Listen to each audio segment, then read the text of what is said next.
राजेश काका बुजुर्ग आदमी थे और तवील उरसे से दिलशीर के उस तबल में मुलाजिम थे जहां जानवरों की रखवाली, आन के खाने पीने और सफाई सुथराई का बेहद ख्याल रखते थे।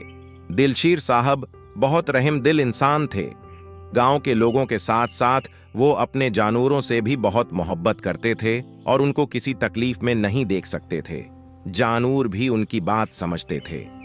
एक दिन करमदीन ने आकर दिलशेर साहब को बताया कि उनकी पसंदीदा गाय भूरी चारा नहीं खा रही है।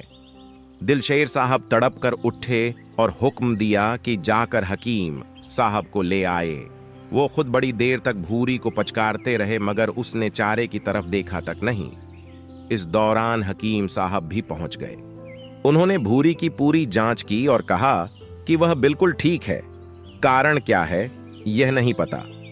हकीम साहब ने राजेश से पूछा, तुम जानवरों का बहुत ख्याल रखते हो।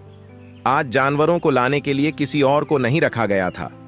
मैंने दूसरे कर्मचारी रामू से जानवरों की देखभाल करने के लिए कहा। हकीम ने तुरंत रामू को बुलाया और उससे पूछा, तुम जानवरों की देखभाल कैसे करते हो? भूरा नहीं खा रहा है, तुमने भूरे को नहीं हराया। रामू मूर्खों की तरह मुंह खोलकर सवाल को समझने की कोशिश कर रहा था, लेकिन गुलशीर साहब की ऊबी हुई आंखों को देखकर वह समझ गया कि हकीम साहब का सवाल अचानक मुझसे छूटने की कोशिश में गिर गया। मैंने तुरंत डंडे उठाए और 2-4 उसकी पीठ पर चिपका दिए। गुलशीर साहब ने हाथ बढ़ाया और पीछे से मुराद की गर्दन पकड़ ली। हकीम साहब ने बड़ी मुश्किल से उसे शांत किया और मुराद से कहा, बेटा, इंसानों की तरह जानवरों में भी स्वाभिमान का गुण होता है। वह तुमसे नाराज है, इसीलिए चारा नहीं खा रहा है। रामू ने सरलता से कहा, हकीम जी, भूरी ने पहले मुझे मारा था। रामू की बात सुनकर सभी लोग हंस पड़े। उठ भी नहीं पाती, अब हम लाख कोशिश करें, जब तक आप उसे मना न लें वह कुछ नहीं खाएगी।